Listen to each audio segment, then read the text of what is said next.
Good morning, or actually I should say good afternoon. My name's Henry Velez. Today is August 9th, 2010, or as someone said, 8, 9, 10. I'm in the city, county Denver at 4058 Tejon, Servicios de la Raza, and I'm interviewing, oh my God, I apologize, Mr. Lopez? No. Right. What's your first name, though? Anthony. Anthony. Tony Lopez. Oh, Yeah. Tony Lopez. Okay.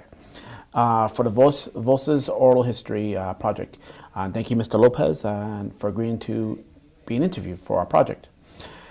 Again, I'm sure they already told you, if there's anything you don't feel like talking about, or if you want to take breaks, go ahead. We can take as many breaks, and then if you don't feel like talking about something, we don't have to talk about it. Okay. So first of all, tell me about your childhood. What was daily life like? Well, I was born in the east side around 23rd and Welton, and I guess I was a kind of a runaround kid. We used to ride bikes from Denver to Morrison when I was about 12 years old, and I got to where I got real friendly with a guy that had stables up there. So I used to go on weekends and fool around with the horses. And then I finally asked him if I could have a job during the summer. He said, yeah. He says, come on down. So I got real attached to Tom. His name was Tom Cavanaugh, and his wife Mabel. And I worked for them summer times, and I got real friendly with the horses. So I got to be a pretty good horseman there. Oh, wow. Do you have any brothers or sisters? Oh yeah, I have, no sisters. Okay. There were 5 boys in the family, but then I only have one left. The older ones have all died, and I'm the youngest of the 5, and my brother that's living in California, he was next to me. So there's only 2 of us left. Okay.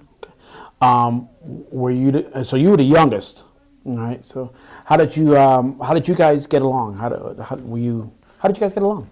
Oh, we got along real well. My older brother was kind of like a dad. He was old enough to be our dad, but we got along good, all of us. Did you, I know you were the youngest, so this oldest boy, did he help take care of you siblings? Yeah, Okay. yeah. We were pretty close. Okay. What did you guys do together? What kind of things did you guys used to do together? I didn't get you? What kind of things did you guys used to do together? Like, did you guys go biking a lot? My friends and myself, not my brothers. My brothers were all quite a bit older. Oh. And my brother next to me, he was into the Golden Gloves here in Denver, and I was just more or less the youngest kid.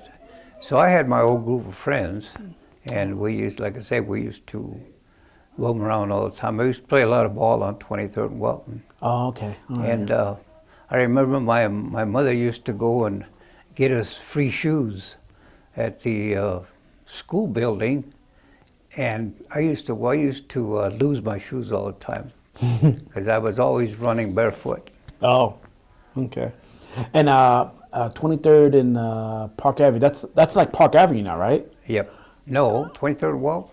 23rd and what? That's I don't know what they call it now, but it was a big ball field there. Oh, Sonny Lawson Park, I think they call it. Yeah, now. there you go. Sonny Lawson Park. I know exactly where it's at. Yeah. Now. Oh, wow. What were your memories of your childhood, or what was your favorite places to go to? I didn't get you. What were your memories of your childhood? And what? They were good. Okay. My mom, we didn't have a dad. My dad died when I was just I think 3 years old.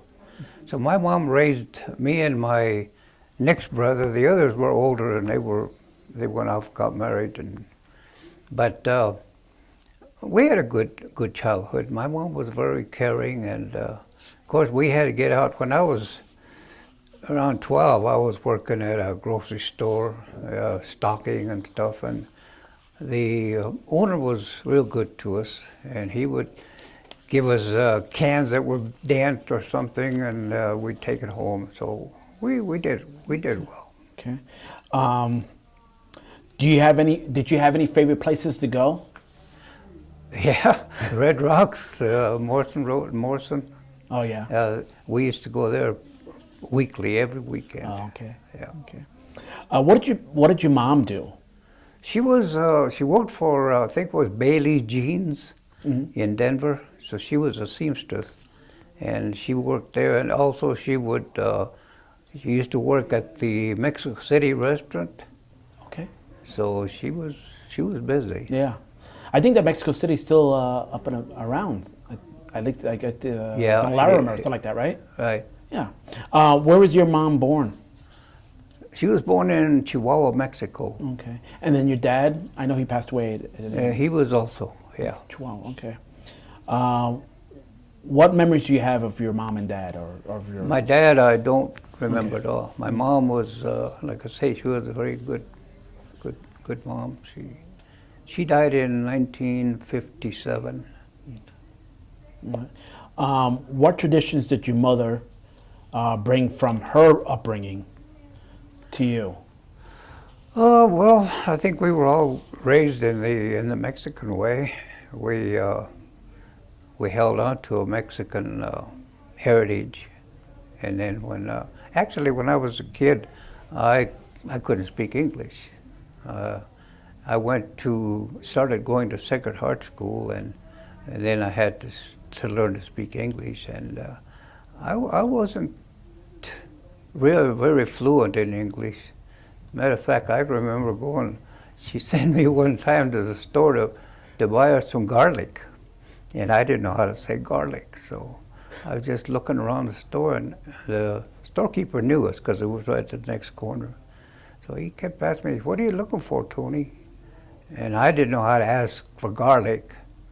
So I said, little onions.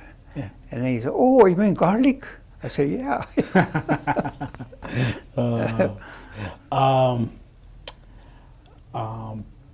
Did your family, did your family have to struggle economically growing up? I did what? Did your family have to struggle? Oh, yes. Yes, we did. We were poor, and I think in those days everybody was struggling because they had a depression, and things were tough. Okay. Now, when you were younger, were you aware of this Great Depression, or were you aware that it was going on? When you're a kid, you really don't think of that. I remember going to they had at that time, they had a Macklin bakery, and they used to give away bread 2 days a week. I remember going and standing in line to get bread. And also there was a Puritan Pie Company about 2 blocks from where we lived. And the drivers were pretty good, because we'd go up there and we'd ask the driver, "Hey, you got any broken pies for a nickel?" We'd take a nickel, and the guys would say, "Well, I think so," and they'd punch a hole in the pie and then give it to us for a nickel. During the 1930s, did any of your family members participate in any of the New Deal programs President Roosevelt implemented, such as the CCC or the WPA? Right. My brother, the one next to me, he went to the CC camps. Okay. And he worked in Grand Junction. Okay. For quite a while. And what was the name of this brother that was next to you? Next to you in age? Manuel. Manuel. Yeah. So he went to the CCC camp in Grand Junction. Grand Junction. Okay. Right. What did he do in Grand Junction? I think they were building roads or something. I'm not real positive. Okay. How did it affect your family? The CCC camps and the Great Depression and all that. How did that affect your family? Well, like I said before, we were poor. We didn't have too much of anything, but we just managed to get along. Okay. How did you make up for the things you couldn't get, like toys and clothes? How did you make up for those things? You know what? We always thought that we lived within our means, and we didn't miss what we didn't have. Okay. Did any of your family members participate in World War One? No. Okay. How old were you when your parents died? I know you said your dad. Well, how old were you when your dad died? I was not quite 3. Okay. And I how? was Oh, go ahead. I was 3 years old when we left and came to Colorado. And did you think attitudes about the country were different from? Did you think your attitudes about this country were different than your parents' attitudes about this country? No, I don't think so. Okay. Do you think your expectations and opportunities were different than for your mother? I guess did you have any different? Did you have different expectations of the United States, or did you have different opportunities that your mother didn't have? Well, I believe I did because we were able to go to school and get an education, and we went from there. Okay. And as you were growing up, you spoke Spanish and English, or mostly Spanish, or? I spoke Spanish most. Okay. Did you speak Spanish at different places, like at school? You spoke a different language at home than at work. How did you? When did you turn the Spanish on and turn it off? Kind of like. Well, it depends on who you're talking to and where. Okay. If you're with a bunch of little gringo kids, well, then you have to learn to speak English, you know. But when you're with your friends or at home, it was always Spanish. Okay. All right. And at work, because you said you were at you worked at the stables. Uh-huh. Well, they were. He was a big Irishman, so I was. I think I really picked up English pretty quick. You know, as when I was say 5 or 6. Okay. Did you read any Spanish or English newspapers before the war? Oh yeah, my mom used to. She couldn't speak or read English, so she was always writing in Spanish, and I picked it up. I could read it and I could write it. Okay. Did you listen to Spanish radio or English radio before No, the war? actually, I don't even remember having radio. Okay, all right. Tell me about your school years. What schools did you attend? I went to.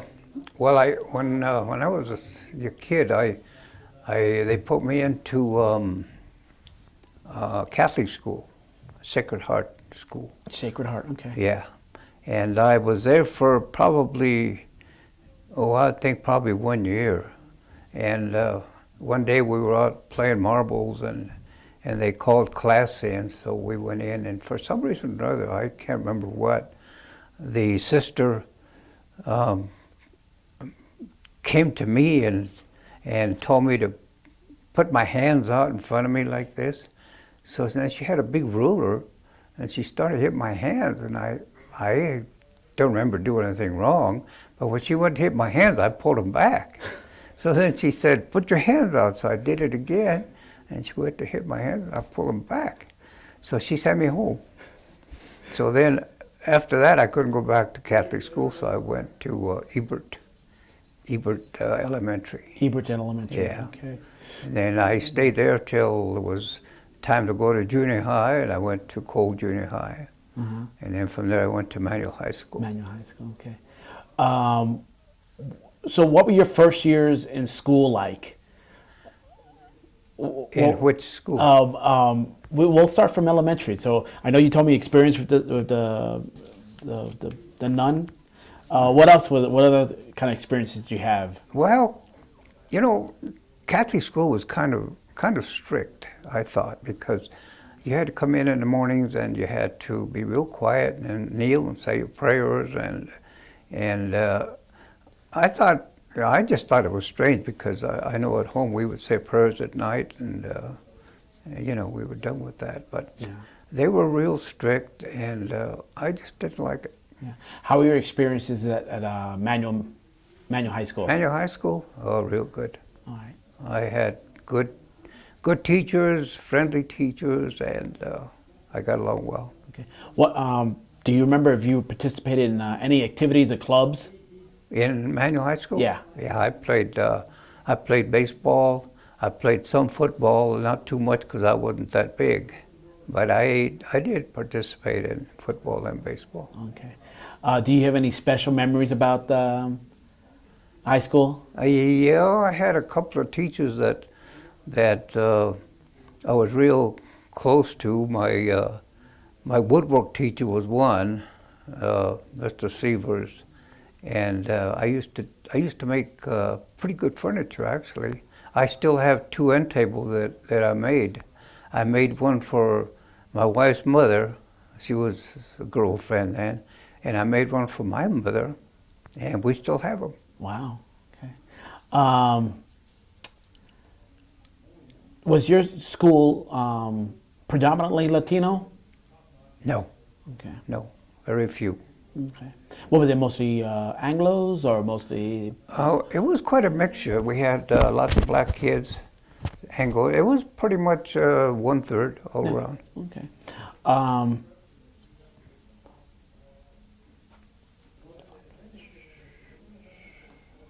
Do you remember being treated any different than any other students? Were you treated No, differently? no, Okay.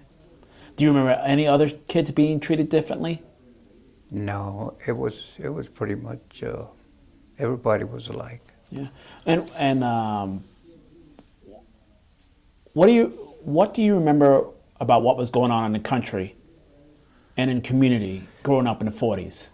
I remember that the war started, and I remember that there was a lot of commotion about the war, and a lot of the older kids that were graduating, I remember some of my buddies that were older than myself, they were going into the service. So then when I graduated, that was in 1943, I think it was January or February. Then I went ahead and enlisted into the service. Okay. And they called me in April. So I went in April. What did your mom feel about you dating? What did your mom feel about you dating? About who? What did your mom feel about you dating? Dating girls? Oh, well, actually, my wife, we were just friends, you know. We used to go to school together and back together. We started going together in junior high school, and she used to speak very good Spanish, so she got along great with my mother. So, and that actually was the only girlfriend I had, and then I went into the service. So. And where would you guys go on dates? Did you guys go in groups or did you guys go individually? To school? Yeah, we used to go in groups. Okay. Yeah. Actually, she lived about a block away from me on the way to school. So she would stop and she'd whistle outside the house, and then I'd come out and we had probably 4 or 5. We had 3 colored kids that lived at the corner from me, and then her and myself and another kid that lived 2 doors away. We'd all go to school together and come back. Oh, okay. And when you would go out on dates, you know, we used to date your future wife. Where'd you guys go on dates? I had a little old Model T Ford, and we used to go to Red Rocks in that. Oh, wow. And a couple of times it wouldn't start. So I tell her, you push, and I'll pop the clutch on it. So, so I had to push in the car a few times.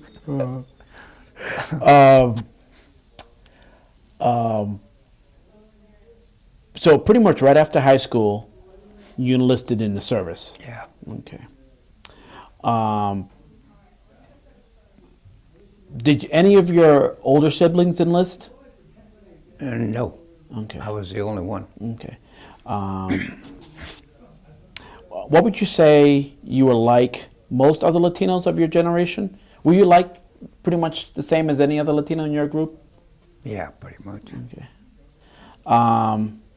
What do you remember about Pearl Harbor? I remember reading about it and seeing some of the newspapers about it, but I didn't really know too much. I knew that that's what started the war with Japan, but other than that they had bombed Pearl Harbor, that's what I knew.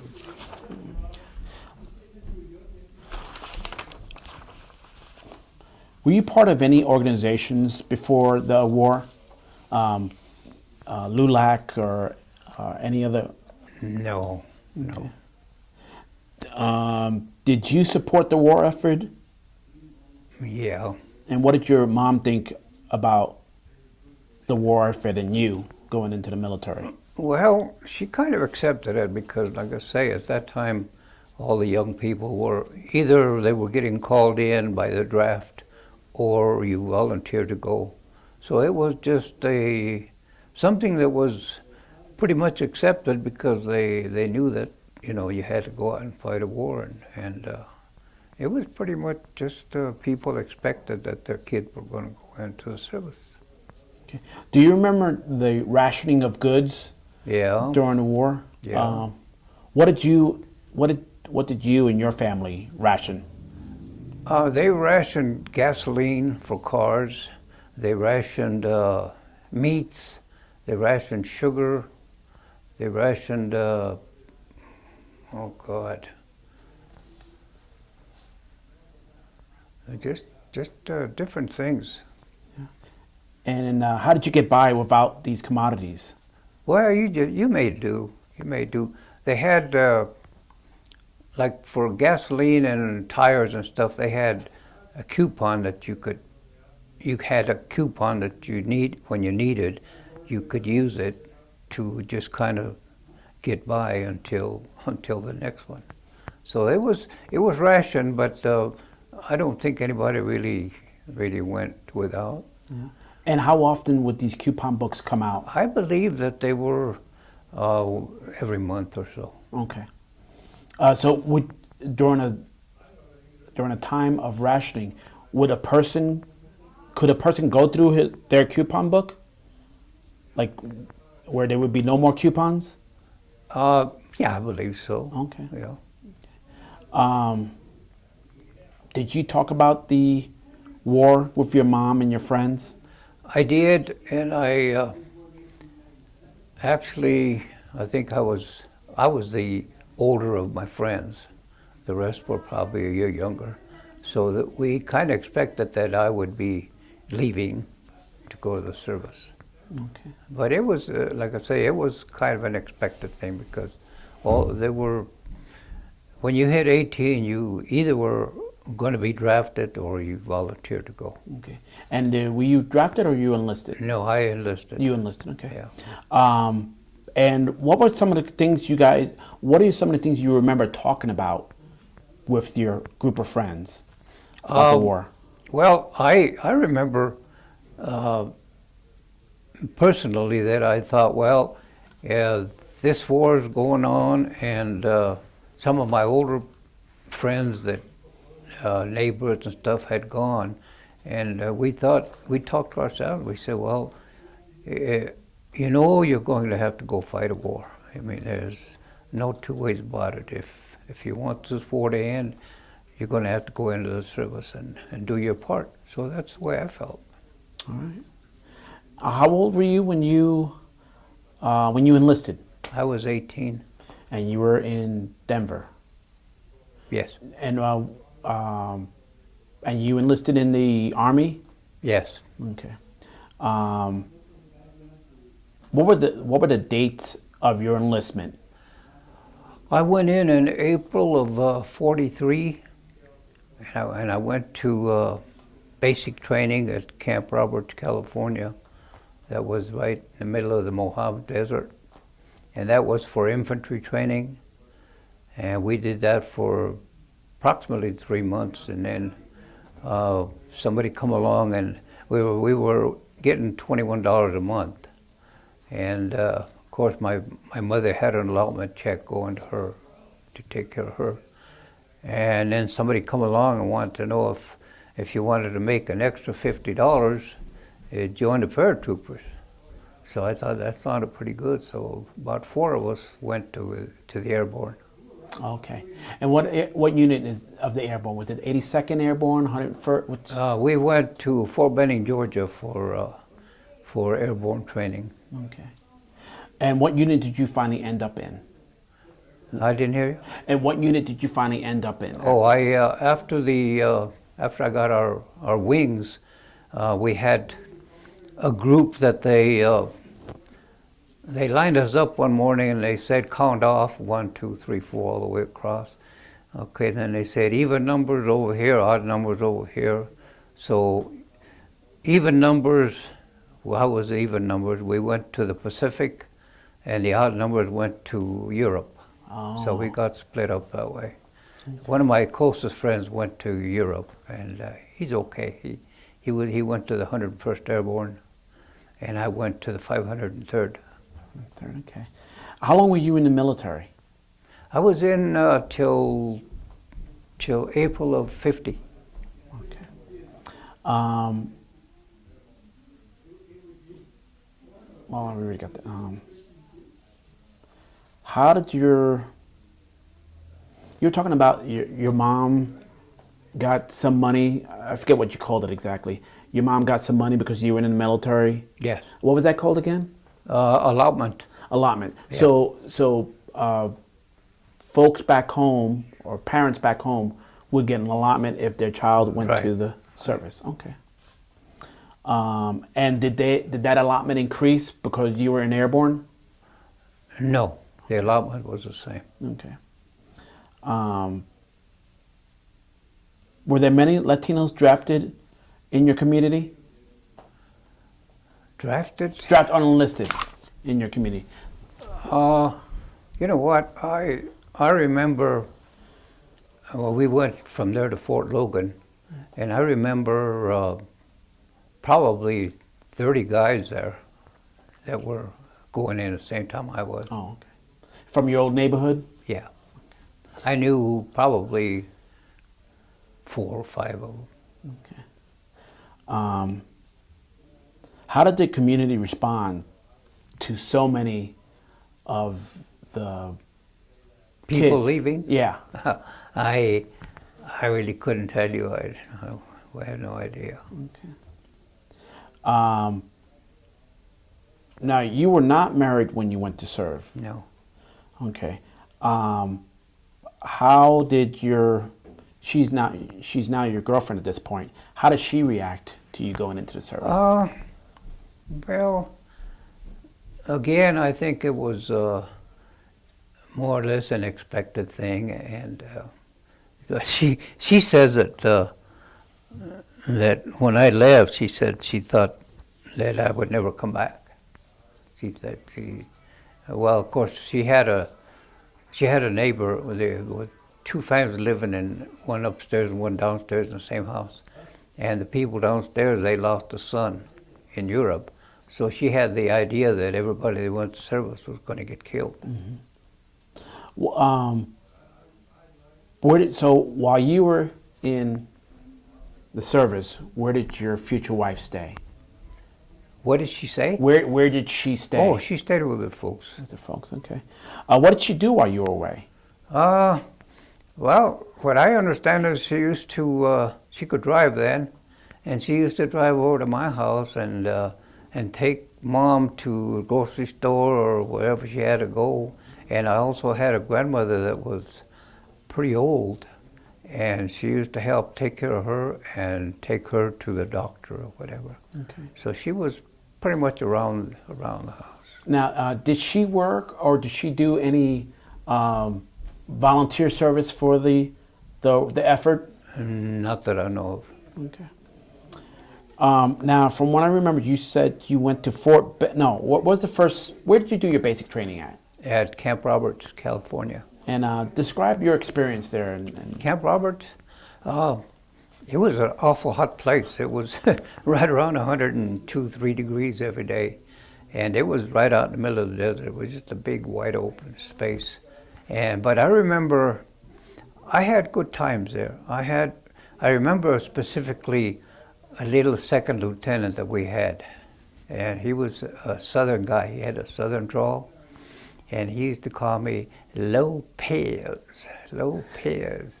And then my friend was close to me. His name was Mustus, so he called him Maestas, Maestas. He had a real Southern drawl.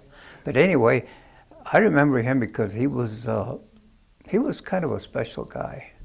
And he took a shine to me, I guess. And I can tell you a couple of stories about him. Oh, here we go. One day,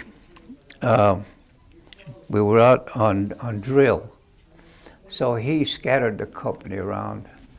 And then he says, Lopez, he says, can you bring the company to formation? They were scattered all over the parade ground. I said, yeah, I can do it. Go right ahead. So I got smart, and I thought, well, shoot, to bring them to formation, you got to line them up and then report company as president, you know. So I thought, well, I can do it. I went to the first platoon first, and then I had a march, forward march, and then column left, and I got them in line with the formation in front, and then marched to the spot and stopped the platoon, and then gave them at ease, a parade rest at ease, and then I went and took the second platoon, did the same thing, and I got all three platoons lined up, and then I gave them dress right dress. I turned around and said, sir, the company's formed. She got a big kick out of that. But I did it. Yeah. And then another time, we were doing bayonet practice. So there was one kid that was a good competitor with me because he was pretty sharp. But I was pretty sharp too. So we were doing bayonet practice. And this lieutenant always had a saying about when you're in a combat situation. He would always say, well, we discuss something, he would say, that depends on the situation and the terrain. So that always stuck to me. So anyway, this day we're having bayonet practice, and Arguello was his name. He went out and he did his bayonet stuff, you know, and he was yelling and hollering and sticking the dummies. And then I went next, and I was quiet, I was silent. And I went around and snuck up on the dummies, and one of them I took a knife and stuck it right in here, and then the next one I bayoneted him from the side. So anyway, that ended, and they said, okay, let's see which of the two guys took first place. So then he finally says, well, he says, I'm going to say Arguello. He's called Arguello. I'm going to say Arguello, he said, because he put fear into those guys with his yelling. And he said, what do you think, Lopez? I told him, well, Lieutenant, that depends on the situation and the terrain. And he says, explain to me. I said, okay. I said, suppose that I'm going up into a Japanese outpost, and they've got guards, and they've got a big outpost set up. I says, and if I want to get to that outpost, I says, I got to get through these two guards here. I said, now if I'm going to go yell and scream, I said, that guy up there is going to hear me. And he just kind of looked at me. And so I said, now if I sneak up on these two guys and get them out of the way, then I can get that sentry up there. He kind of looked at me, he says, damn, he says, you got a point.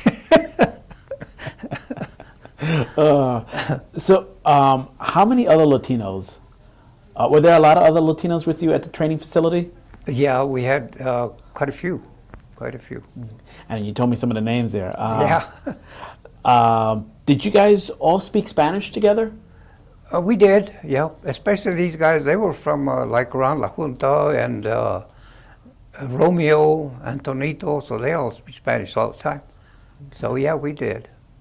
And besides just the speaking Spanish, what other aspects of your culture did you keep at the camp? Uh, I don't believe it was anything else different. Okay.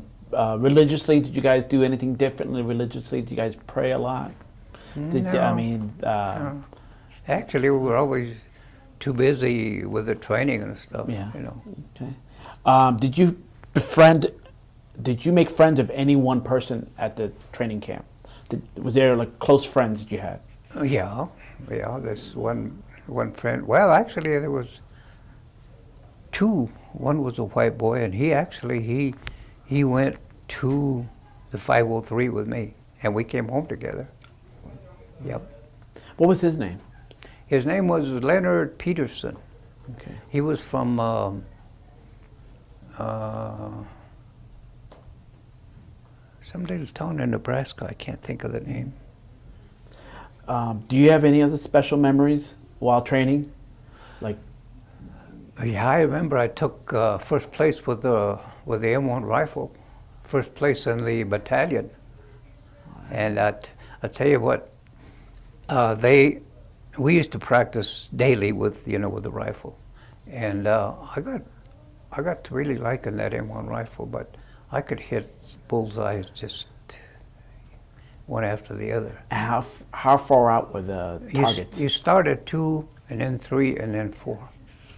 And 500 yards is a long, almost. Okay, so it's hard. 500 yards was, and you got the top award there. Do you feel like that your training prepared you for the war? Yeah, it did. We had a sergeant champion. He was a big guy, and he was our instructor in combat tactics. And he'd always tell us, remember one thing, when you go into combat, he says, don't give the enemy the opportunity to knock you off your feet, because once you leave your feet, he says you're dead. So we used to practice jiu-jitsu and stuff like that. And I had done some in high school with some of the Japanese boys. But he was a good instructor, and he always reminded us that your enemy's going to be trying to kill you, and you've got to find a way to stay alive. Yeah. Now you mentioned in high school you had some Japanese boys that you went to high school with. Yeah. How did the Pearl Harbor and the start of the war affect your friendship with them? Actually, our friendship never changed. My wife had girlfriends too that were Japanese, and we were kind of astounded that they did what they did with the Japanese, put them in concentration camps. Now, were any of your friends that were Japanese, were they taken away? Yeah, actually, there was 2 that I know that joined that Japanese battalion. 442? Yeah, and they came back home. They were okay. 2 that I remember is from school. Okay. And what did you think about the fact that they were taken from the community and brought to these camps? Well, I couldn't understand that, because I didn't think of them as Japanese. I mean, the Japanese from Japan is one, and the Japanese from here, it's different. Okay. Now going back to training, were you briefed about the people and the culture of the places where you think you were going to be serving? Did they brief you about the enemy? Yeah. And was it what you expected when you finally arrived? Actually, it's kind of hard to answer, because actually you really don't expect anything different until you actually get into a firing situation. Then it's kind of hits you and say, hey, these guys are trying to kill me. Then it sinks in, and your brain kicks in, and you automatically you thinking to survive. Okay. Upon arriving, And now, where did you first go when you were done with? Because you went to basic in California, then you went to Fort Benning, and That then was for airborne training. airborne training, and then Yeah. from Fort Benning, did they send you over to the front? No, well, from Fort Benning, yeah, we went to Angel Island out of San Francisco, Okay. and we loaded ships there we went to Australia. And in Australia, we joined the 503rd, which was already there. And when we got there, they were just coming back from their first combat mission, which was a jump at Nadzab airstrip. And that's what we joined, and we joined them outside of Brisbane, Australia. So now you're in Australia. What did you think about the people in Australia? Did you meet actually any indigenous people from Australia? We were, well, when we got there, now the 503 had been there for a while, so they had gone into Brisbane, and it was supposed to be actually off limits, but they go anyway. But when we got there, shortly after, we were sent to New Guinea. So we weren't there too long. We were sent to New Guinea to Hollandia, and then from there we went towards Port Moresby. We were moved around New Guinea, and we went in for jungle training, and we were there for probably 4 months. And then in July of '44, we made the jump on the island of Numfor. That's in New Guinea. Okay. Now, when you were doing the jungle training, who actually trained you? We have actually our own platoon sergeant does the training of each platoon, and they, like I say, they had already been through a little bit of combat, so they. And so I know that New Guinea has a native population there. Did you ever meet with any of them? Natives? Yeah, the natives. Yeah. And were they involved in the training? No. Okay. Tell me about your contact with the natives there. What did you think about them? They were actually black people natives, New Guinea natives, and we used them to help, because they knew the country, to help us get around the country, such as squad training and stuff. And also they used to carry a lot of our equipment. Okay. And they used to go up in the trees and get us coconuts. They were good at that. Yeah. What was the interaction between the U.S.? Was it a good interaction between the U.S. troops and this native population? Yeah. Okay. And what about the native women? They were kind of, well, I think the men made sure that they kind of stand outside, stay away from the, but there was a few that, would come and talk. And I remember because they wore no tops, so I think that's why the men kind of told them to stay away. Oh, okay. What was a typical day like in New Guinea? How was that again? What was your typical day like? Was it just all training? Did you have any downtime? Typical day, if you're not in actual combat, you get the engineers, they build you these big tents, or they set up these big tents, which are kind of like one platoon to a tent, 30 men to a tent, and they're big tents. And you kind of relax there. It's kind of leisure time. Okay. When you're in actual combat, then it's just like living like like rats, I'd say. Okay. And let's talk about that.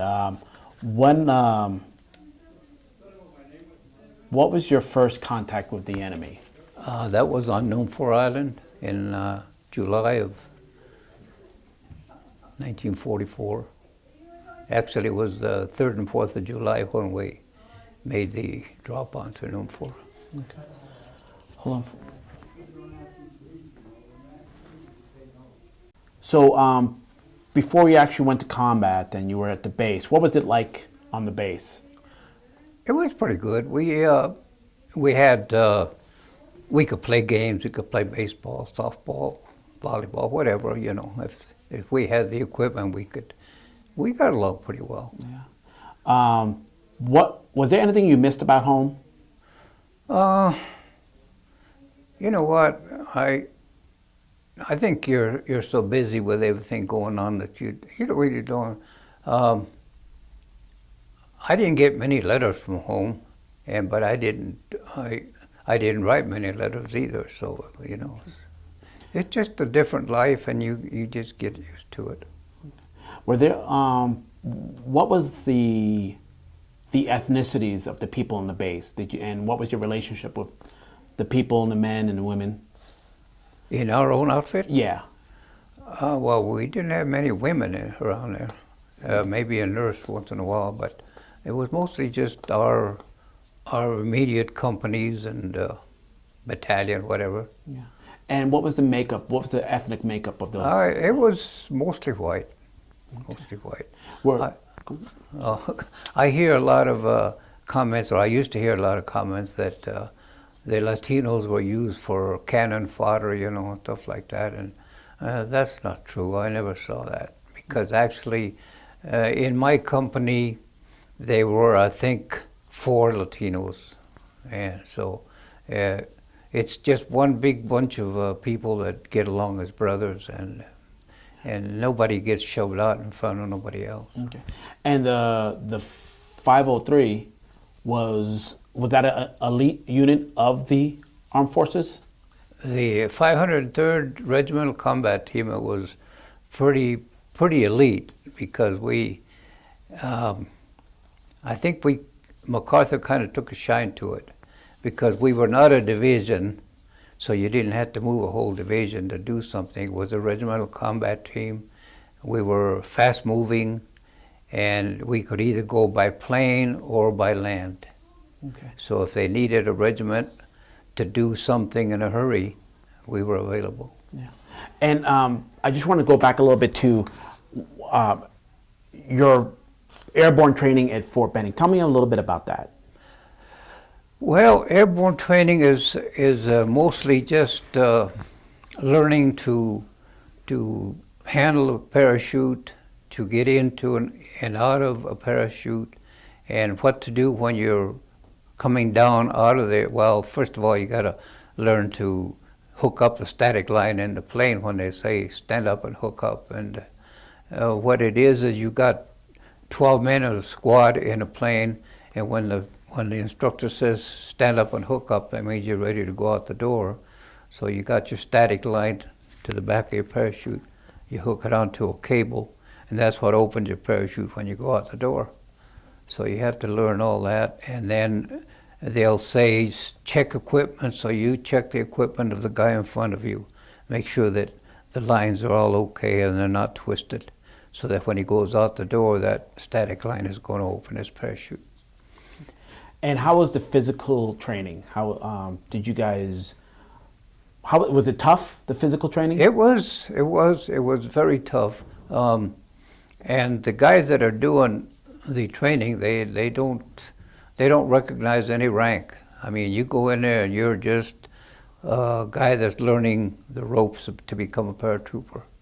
And we had one captain one day. He was a captain learning to become a paratrooper, and a plane went by overhead. He's looking at it, and this little corporal instructor, he says, "Captain," he says, "do you like airplanes?" I said, "Yes, I do." "All right," he says, "stand up here and run around the circle for 10 minutes yelling, 'I'm a P-38. But they're strict, they're rough. Yeah, they have to be, because they give you some calisthenics that are going to make you able to run miles, but it's good training. Yeah. And what was the typical day of training at Fort Benning? What was what? What was a typical day of training at Fort Benning? Typical day, Um, well, there was, you'd get up 6 o'clock in the morning and you'd have your breakfast, then you hit, it depends on what you were going to do that day, if you were going to hit the high towers, or if you're going to run 4 miles, or if you're going to hit the actual wind chamber, different things every day. So it's pretty much depending on what the schedule is for that day. All right. And then when you were at the airborne school, is that called airborne school? Yeah. Okay. Were there other Latinos stationed with you at this airborne school? Other what? Were there other Latinos stationed with you at the airborne school? Oh, yeah. Okay. During your off time, what did you guys do for recreation? If there was any training. You know what? I don't think we did anything special. Like I say, if we were off a day or two, we could play ball or something, but not too much of anything. Okay. Now I'm going to go fast forward to the time that you first met contact with the enemy, and then what was the name? Numfor Island. Numfor Island. Okay. That was in New Guinea. All right.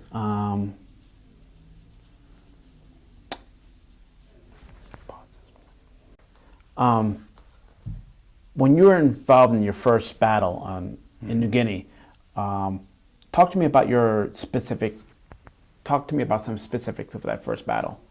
Okay, now the first thing you do is when you hit an island, whether it's by air or by sea, you line up with your group, your squad, your platoon. And then from there you're given your assignment as to what part of the island you're going to protect or what you've got to do. So the first thing you do is get your squad together, your platoon together, and take a position that's been assigned to you. And then if you hit the enemy then, on that same day, then you just manage to get to your position that you're going to be taken care of. Everybody has a sector that they're going to be responsible for. And then from there on, it's a matter of sending out patrols to rout out the enemy.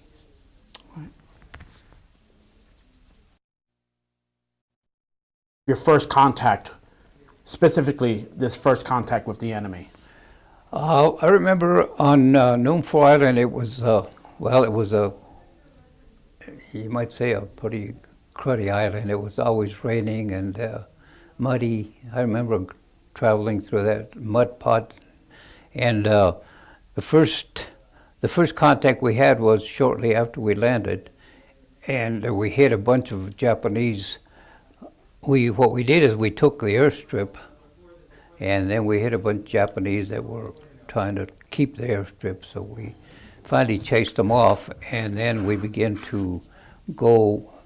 What I remember is going along the shore, and they had caves dug in, and what I remember about Numfor was that it was all coral. It was just coral rock all the way around, but they had caves dug into this coral, and we had to go from cave to cave looking for them and either shoot them or rout them out. Besides this first battle, were you involved in any other major battles or engagements in the war? Oh yeah, we had from Numfor, we went to the Philippines, to Leyte Island, and on Leyte, we went in after the initial amphibious landing. So we went in on, I think it was the third day. And that was during the Battle of Leyte Gulf, the two naval battles, the Japanese and the U.S. And we got the report that they were bringing in a troop ship to try to retake the island back. So our company was ordered to the beach, and we had to dig in there and wait for the assault, which didn't come. Okay. And then after any other places on the Philippines, like the Corregidor? Yes, after Leyte, we were there for approximately 2 months, and then we hit the island of Mindoro on December of 1944. and that was a beachhead landing. We went in by boat, and we were on Mindoro for, let's see, December, another 2 months. And what we did is we would take the main thrust and get in so far into the island, and then we would get what they call mop-up forces coming in behind us, and they would take care of continue to follow the Japanese into the hills. And then we set up our own company areas, our regiment area, and get ready for our next mission, which was Corregidor in February of 45. Okay. And then Corregidor was, that's where I was shot there on the second day, so I wasn't there too long. They took us off the island on the 5th day. And then 2 weeks later, I got back to the company, and they were back on Mindoro. And then from there, we went and hit the island of Negros. Negros was in April of 45, and we were on Negros till the end of the war, September. We quit fighting September the 6th, and the war had been over for approximately a month, I think, but we didn't know. We had no idea. But we were getting the hell beat out of us on Negros. And at one time we had, in our platoon, it's usually a 35-man platoon, we had 8 guys left. And we kept trying to take this one hill, and we kept getting shoved down every time. So Colonel Jones, we had one officer left, Bill Calhoun, and he was our company commander. And Colonel Jones called him and said, "What's keeping F Company from taking that hill?" He said, "We've got to get up to the top of that hill." And Calhoun said, "We just don't have the power." He said, "We're short." So he says, "I'm going to be there in the morning." He says, "I want a platoon to go with me and see what's keeping you guys." Well, he got there, and 8 of us fell out. And he says, "I asked for a platoon." Calhoun says, "This is what you got left of the company. 8 guys." What do you say? How did he react to that? So I talked to Calhoun here at one of the reunions. "Oh yeah," he said, "Old Jones, he just shook his head and walked away." But he sent us help. He sent us a D company over to help us. We went up. Went up the hill. I wanted to go back to your time in Corregidor, Okay. where you got wounded. Can you talk to me about the battle in Corregidor and how you got wounded? Corregidor was a very special. Actually, it's what made the 503 an elite fighting unit, because we got the presidential unit citation for that battle. It was supposed to be an impossible. It was impossible to drop paratroopers on the island because it's so small that you get the plane. Well, usually we would drop a whole regiment in 4 minutes.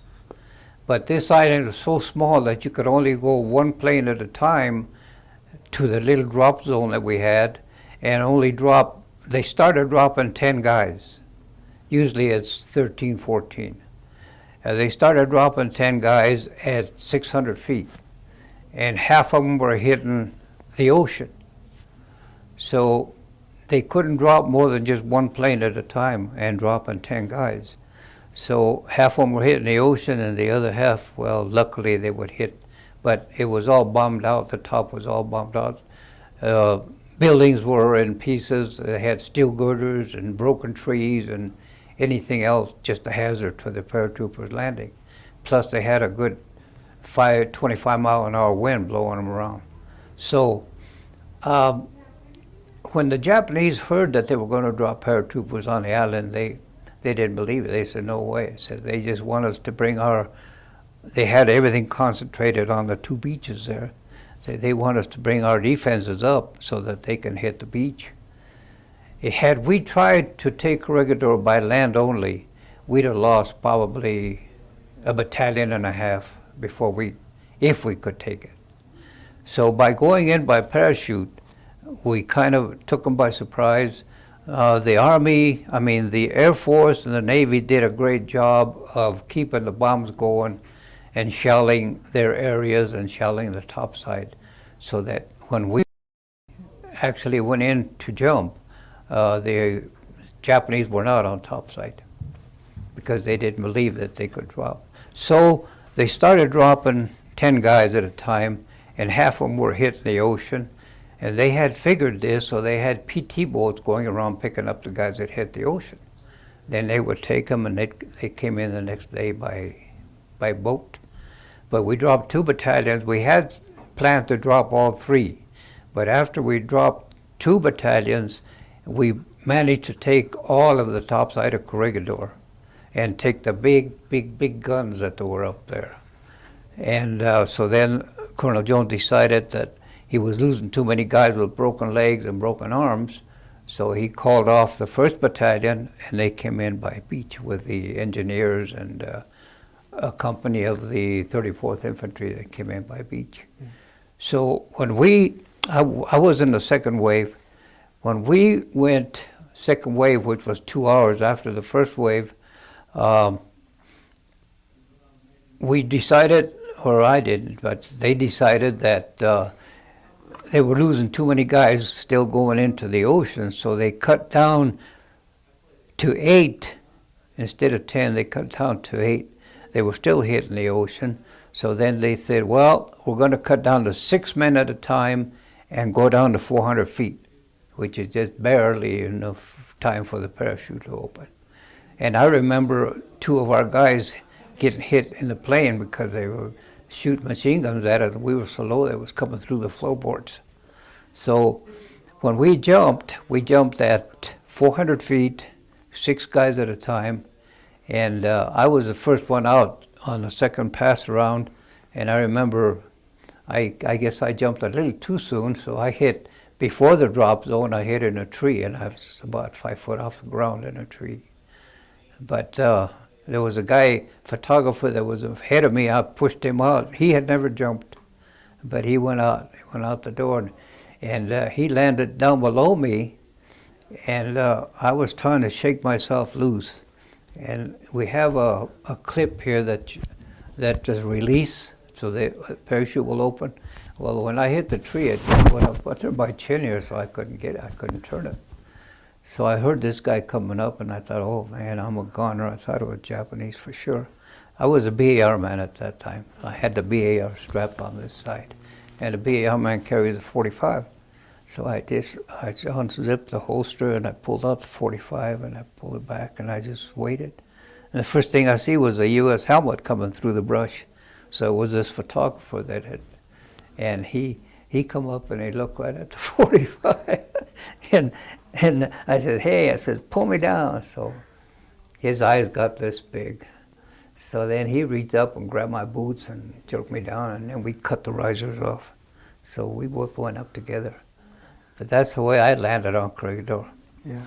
And that island was just, like I say, it was so small that you could see them. Immediately you could see them. And their commander got shot probably 10 minutes after the first bunch of paratroopers landed on the rock, because he went up to check to see if it was true that they were dropping paratroopers. And he ran right into a platoon of the 3rd Battalion, and they knocked off him and his aides. So the story in Japan was that they saw that they were lost, and they committed hara-kiri. And then I figured, well, that's true. If you run into a bunch of armed paratroopers, you commit hara-kiri, you know. But anyway, we got together right away, and we took our positions. We had our position, our platoon was to take what they call Cheney Ravine. They have big guns all the way around. It's Cheney, Wheeler Battery, Point Battery. I mean, just different names.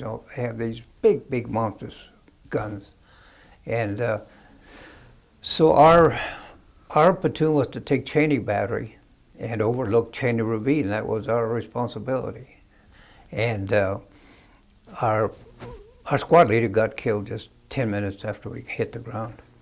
And so we took the ravine. There were 3 barracks there that we took over. That was our position.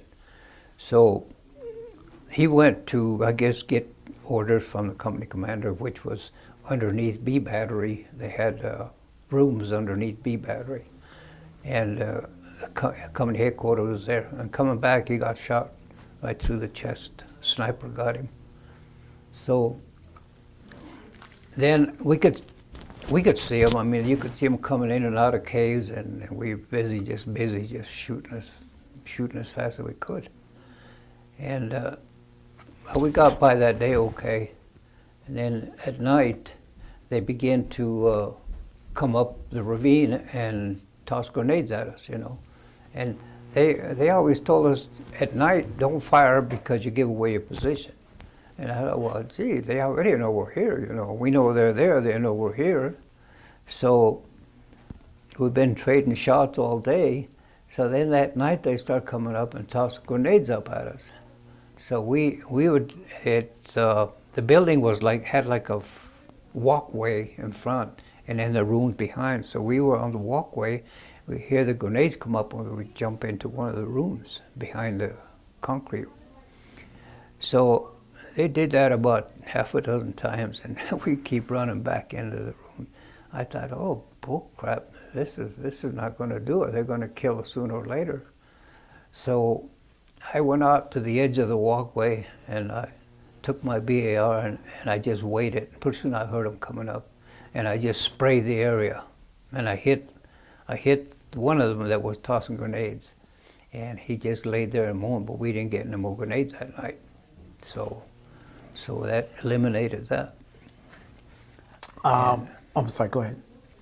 And I see you're wearing a purple heart on your hat. So tell me about how did you get wounded? Okay, the second day, we were, like I say, we were shooting back and forth at each other. You could see them coming up.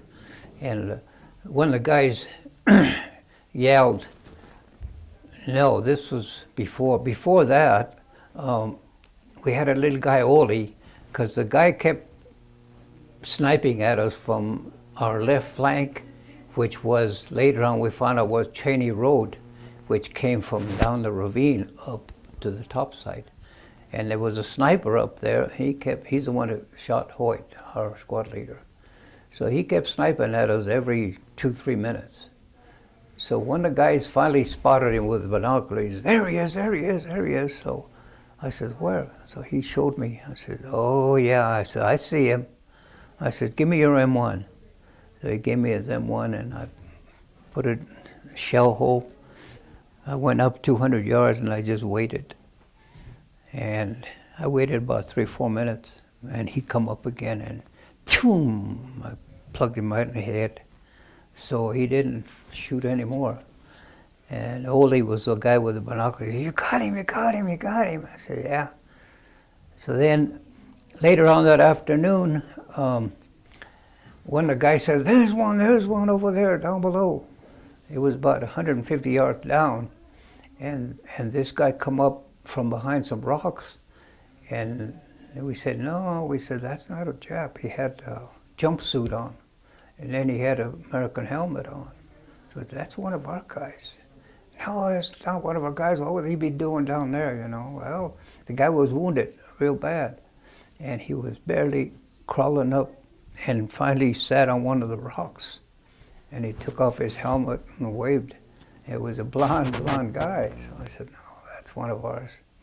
So Lieutenant Flash was, they made him a lieutenant before that, but he was our platoon sergeant on NUM 4.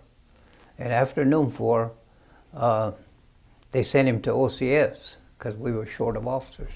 So he came back and they put him into 1st Battalion, and he said, no, I want to go back to my battalion. So he came to 2nd Battalion, and he went back to 2nd Platoon. So he was our platoon leader, 2nd Lieutenant. So, but we always, you know, to us, he was just Flash.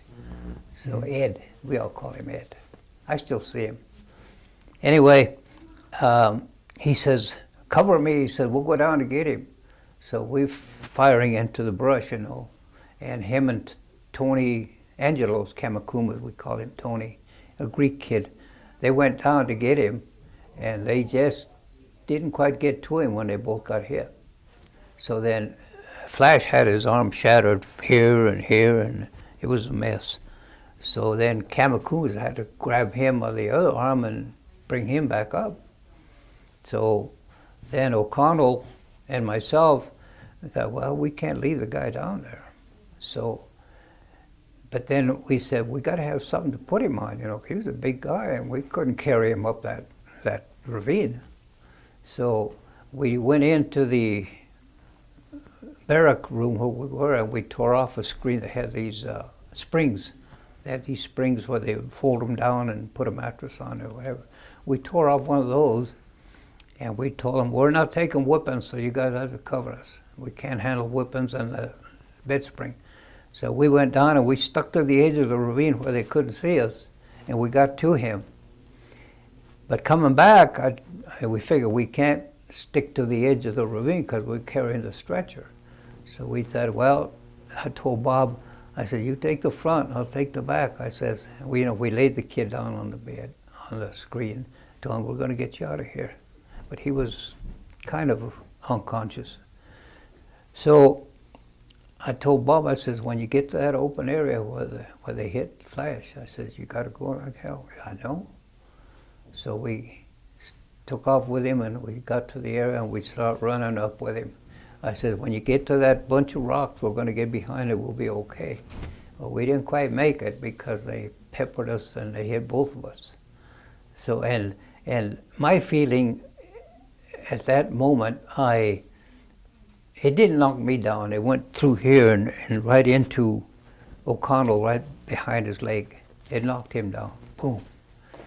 But when that happened, I had the feeling that, because I heard like that, and I saw the guy twitch, and I thought, oh, don't tell me, God, they hit him again. So anyway, we said, go, Bob, go, go. He said, and I call him my blood brother because I went through me and into him. I said, he got my blood. So he turned around, and he had this leg hanging, and with this good leg, he kept pulling and pulling, and I kept pushing. We finally got back behind some rocks where they wouldn't see us, and then some of the guys come down and helped us get him back up. But I heard now that I went, because I didn't even know who it was. I had no idea who it was. It was a staff sergeant from E Company. And I didn't know till now that we went to Corregidor. The guy that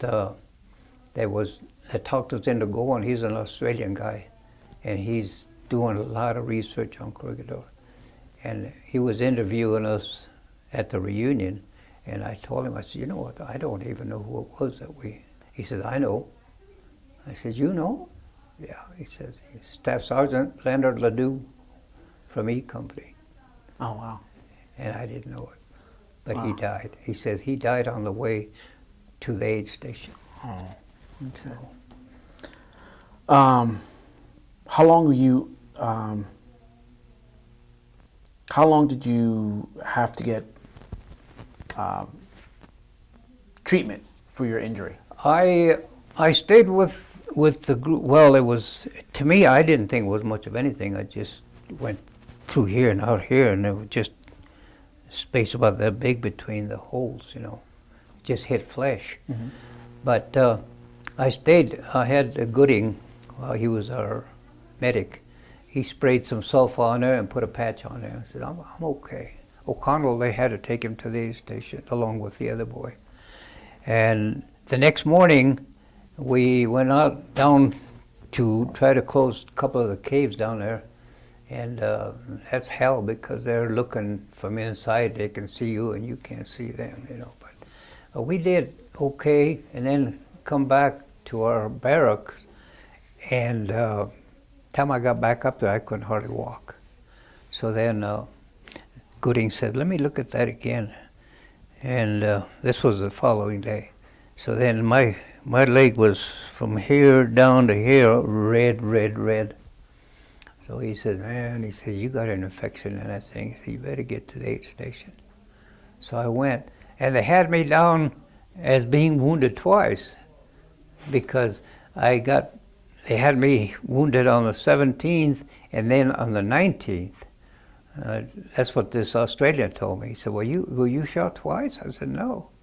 He said, well, they got you down the 17th and then on the 19th. I said, well, that's when I went to the dispensary. I said, but I was only shot the one time. He said, well, he says, they had you down as being shot on the 17th and on the 19th. I said, no. I said, that's when I went to get treatment. Mm-hmm. So they took all the wounded off on the 5th day, and they took us to Leyte, the hospital in Leyte, and I was in the hospital for 2 weeks, and then I went back to the company. Okay. What do you remember most about combat that you were involved with? What was the most prominent memory that you have? You know what I remember? Well, there's so many things that you know that come up. I had a guy come and want to do a what do they call that? A history on your combat. Uh-huh. He says, I'd like to spend a couple hours with you. I said, you're going to listen to all my stories. You're going to be here a couple of weeks. But what I remember more is when one of your close friends gets hit, and he actually practically dies in your arms, you know, and you're talking to him, and you know he's going to die. I mean, you can see the wound, and you know what it hit. We had one special guy, that Sergeant Jackson, and by that time I was a squad leader, staff sergeant. But he got, now this was on Negros, he got hit right, well, you know, it's crazy to say, but damn guy, they hit us hard and they hit us quick. Okay, we came right onto this company. They were on a hill. They were completely set up, and we come out of the open right onto them, and they opened up on us in a hurry. And Jackson was we were in this cooney grass, which is about 4 foot high, and we had no cover. We had that for concealment. They couldn't see us, but they knew we were there. So he kept looking through binoculars, and when a bullet goes by you, you hear like a big pistol, like a whip crack, like that, and then it's gone by you. He kept, that's a cold one, brother. I told Jackson, get your ass down there before you get hit, before you catch a hot one. I told him, and no sooner I said that, he goes, oh, I'm hit, and he fell right beside me. He went right through this shoulder and out this shoulder. And first thing he says, Lopez, he says, I can't feel my legs, I can't feel my legs. I thought, well, knocked his spinal column out. So he kept talking to me, and I said, you're going to be okay. He says, I can't feel anything. He says, did you feel that way? I said, yeah. I told him, you're just in shock. You're in shock. You're going to be all right. But I knew he wasn't going to make it very long. He died probably 10 minutes after that. And then I had a couple of other guys that got blown up by a mortar shell. They were both in one hole, one trench. We didn't dig foxholes. We used to dig trenches. And you have 2 or 3 guys in a trench. And mortar shell hit right between them and blew them both up. So, and then I had a lot of good friends that got killed. There was another kid and I thought it was my fault because he asked to go on my patrol.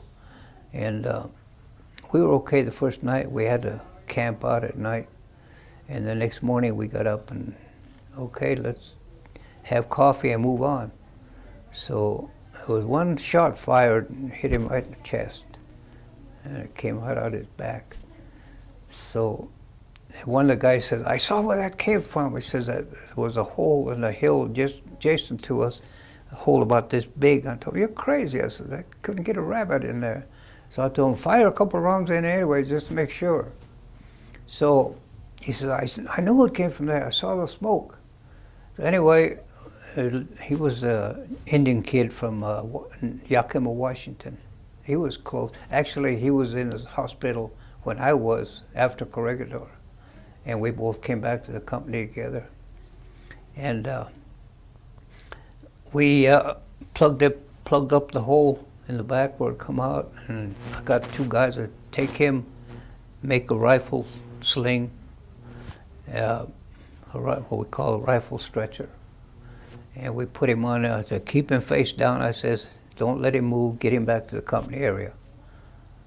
So they took him and they took off with him. I never heard no more about him until I went to the 82nd Airborne.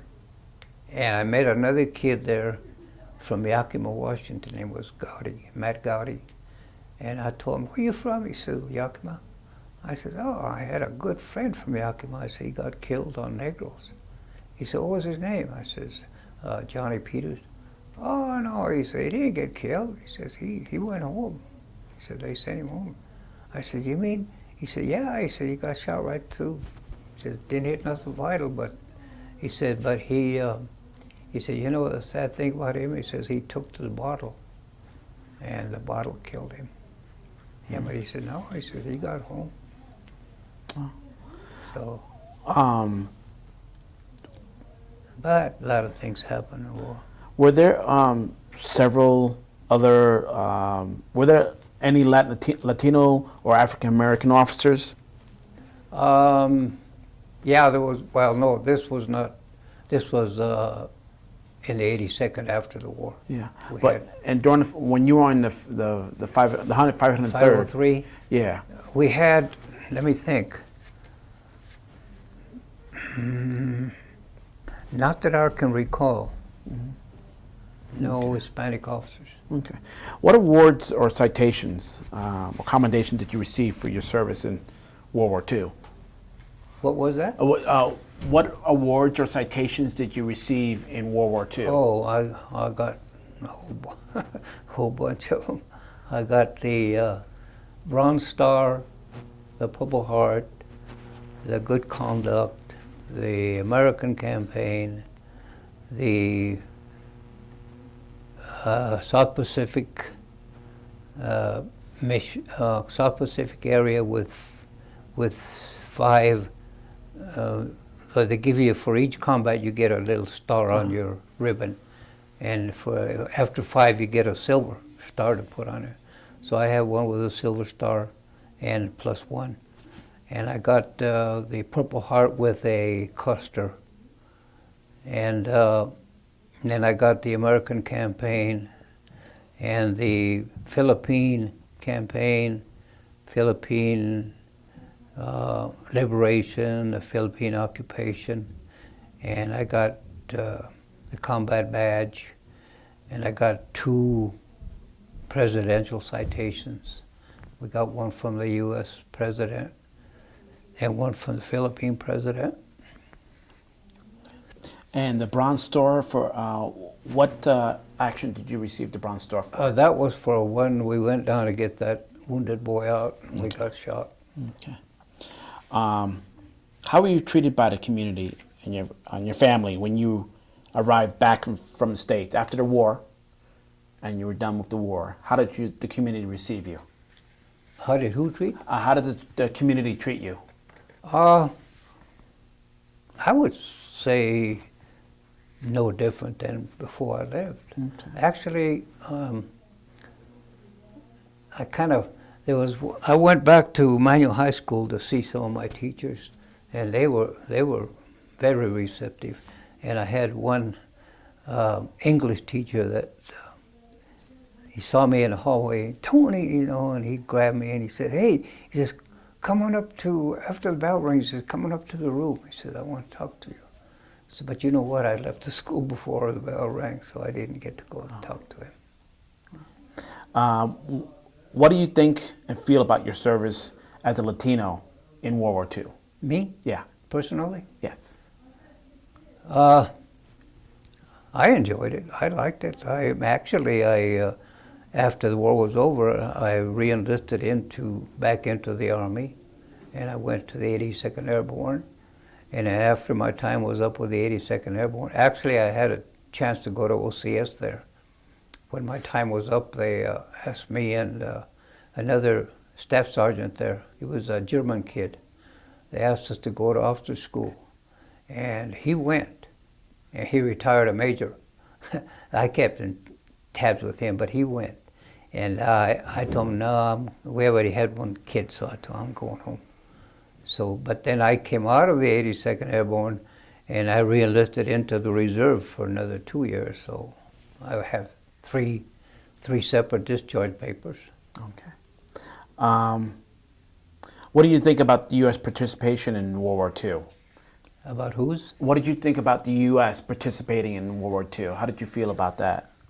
Well, I felt it was a necessary thing to do. Yeah. Because, you know, I go to a lot of schools to give talks on World War II, and my belief is, and I tell the kids, you know, it's just by the grace of God that we won World War II, because if not, I says, probably your parents and you would probably speak in either Japanese or German, I said, because they were on the way to take over the U.S. Do you believe that the government took care of its troops during the war and then afterwards? Yeah, they did.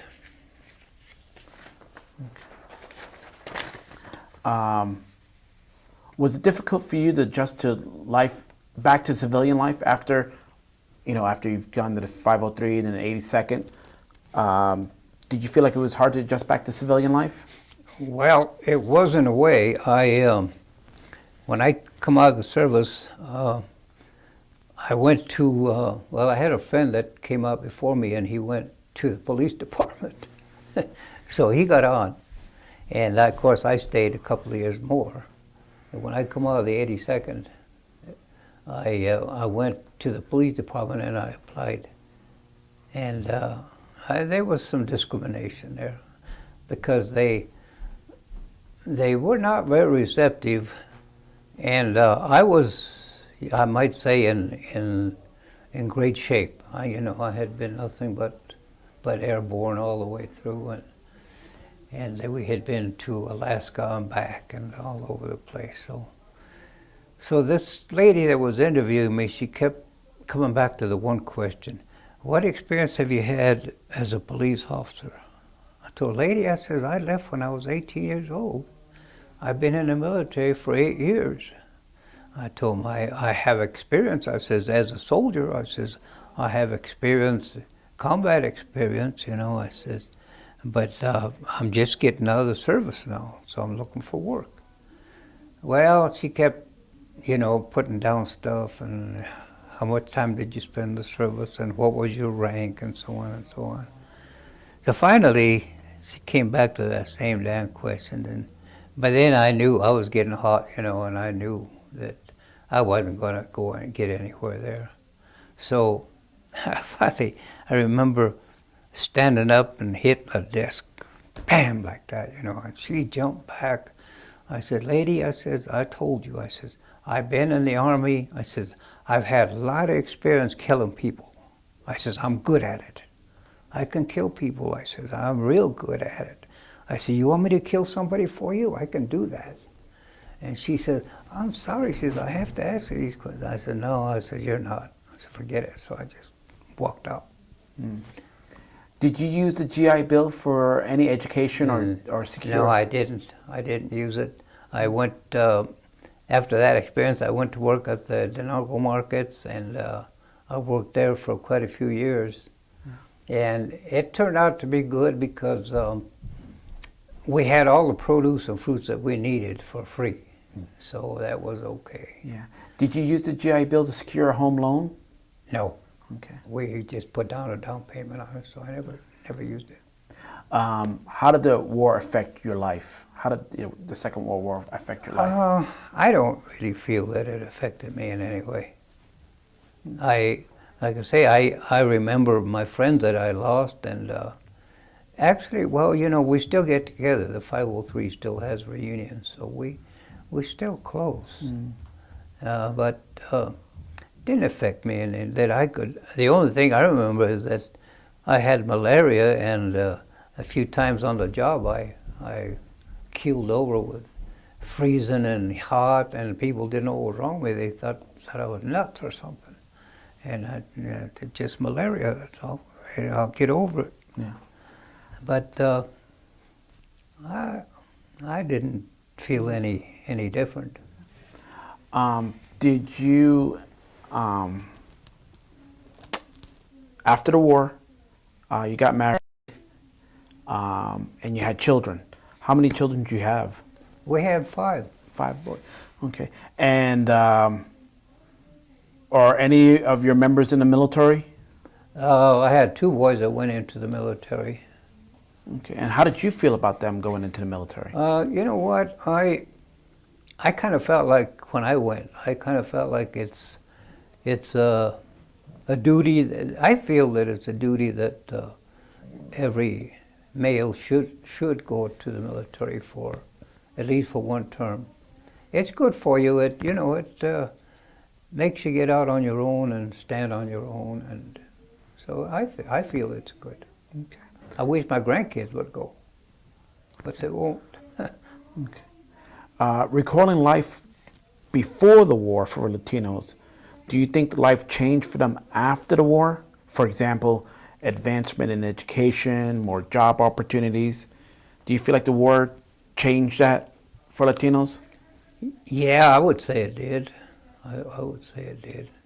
Well, not for me, because, like I say, I tried to get in the police department and they wouldn't have me, but I think there were more opportunities. And also, you know, they had the GI Bill that they could fall back on and get an education and stuff. I didn't, because I was, like I say, we had the one kid then, and then I had to take care of my mom and stuff like that. And so I just went right to work as fast as I could. Okay. After the war, and after you had your children, did you teach them Spanish? No, you know,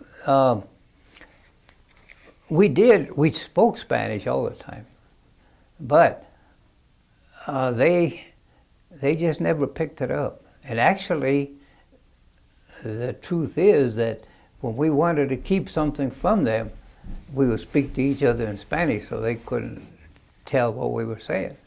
See, so it was our fault that they didn't pick it up. What does military participation mean to you as a Latino? Military participation? Yeah, what does it mean to you as a Latino?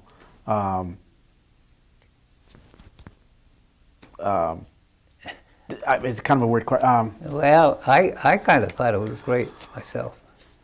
Okay. Do you think that World War II affected Latinos differently than any other races, or you think everyone was affected the same? Oh, you know what? I just don't feel that it was any different. Even today, I have, you know, some of the guys that serve with me, and I had one guy call me just a while back and say, "Tony," he says, "could I ask you one thing?" I said, "Yeah, bro, what is it?" He says, "Can I call you brother?" I said, "Well, we're all brothers, you know. It's just one clique. You don't look at color, race, or anything." Actually, truthfully, most of these white guys actually looked to me for leadership. They did, and they all, when my wife started going to the reunions, you know, she had so many guys come up and say, "Oh man, this guy was a soldier," and this, some of them said this guy was cold-blooded killer, and you know, and things like this had come up that I never thought of. And one guy told her, "Oh yeah, I remember Lopez." She said, "You ever got in a tight spot, you call him, he'd get you out."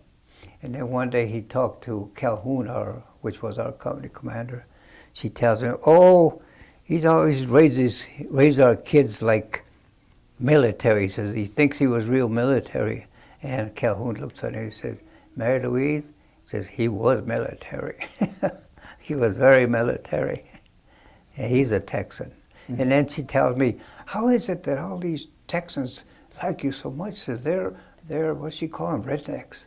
Says they're all rednecks.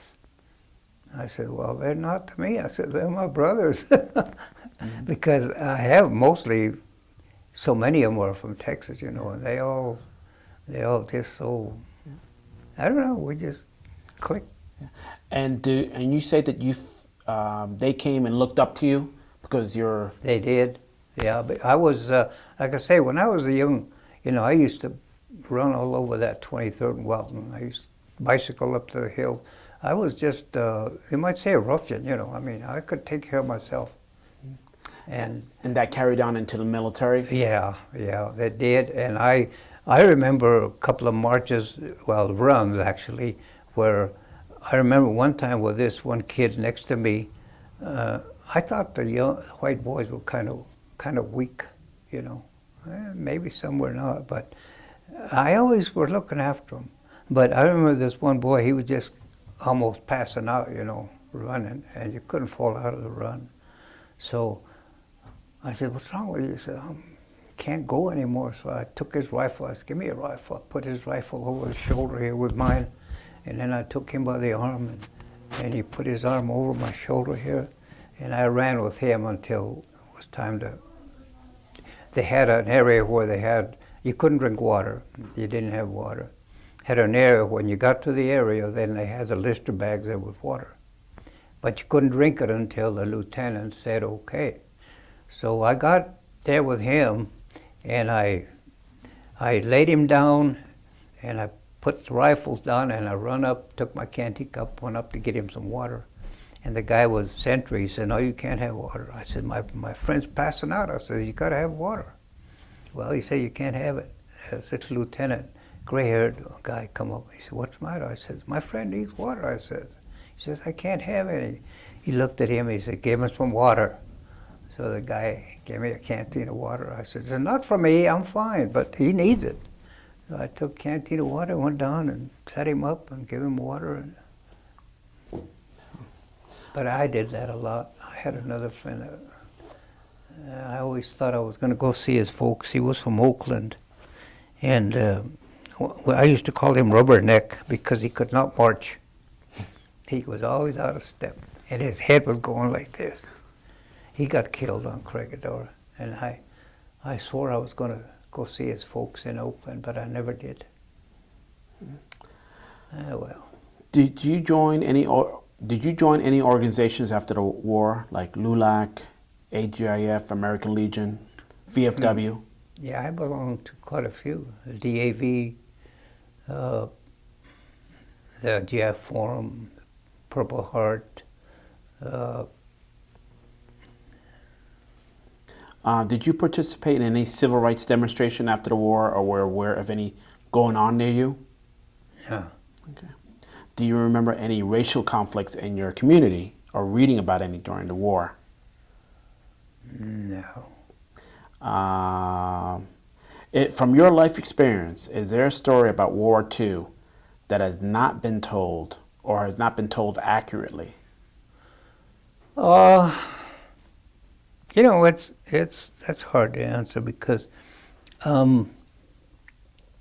just like one of my friends said, you know, when you're in combat, let's say, and you go out as a platoon or as a squad, and you come into a firefight, well, every mind is a world of its own. I mean, everybody sees the overall picture, but every mind sees something different. So it's hard to say that I don't know how to explain it, but somebody might say something that happened at this firefight or whatever, and somebody else will say, no, you're crazy, that didn't happen. But like I say, every mind sees something. Everybody sees the guy next to him, and the guy next to you might see something that you don't see. But I don't know. It's just combat is a crazy thing. Things happening and I always say, heck, we could have you could have one out of every two soldiers that goes into combat could get the Congressional Medal of Honor because they're all doing the same damn thing, and one guy out of 100 gets a Congressional Medal of Honor, and the rest of the guys around him are doing the same thing he's doing, and they get nothing.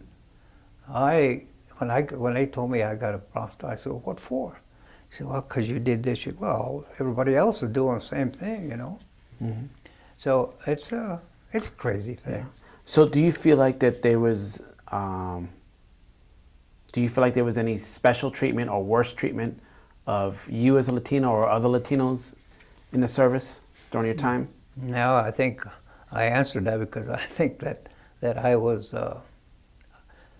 maybe I don't know, maybe I was special, or maybe they just saw something special in me, Mm-hmm. but I was treated very good, and I was made staff sergeant, and I'm a Latino, Yeah. and actually I got some very good praises from our company commander and from Calhoun and from Flash, and like I say, I still see him. Flash is a close friend, and he's from Texas. Calhoun's from Texas, and I don't know. Well, what advice do you give to future Latinos listening to this interview? Just go in there and do your job and do the best you can. That's it. Is there anything else? Is there anything else you'd like to add? Well, not really. Like I say, war is a crazy thing, and I do go to a lot of schools to talk about World War II, and I'll ask the kids, I'll say, how many of you know what war is? They all raise their hands right away. I said, well, I don't think you really know what war is, because war is a dirty, nasty business. You're going to lose friends. People are going to get killed. People are going to get legs blown off, arms blown off. It's something that you don't want any part of. And I hope that you never have to go through it. Well, thank you. Thank you very much, Mr. Lopez.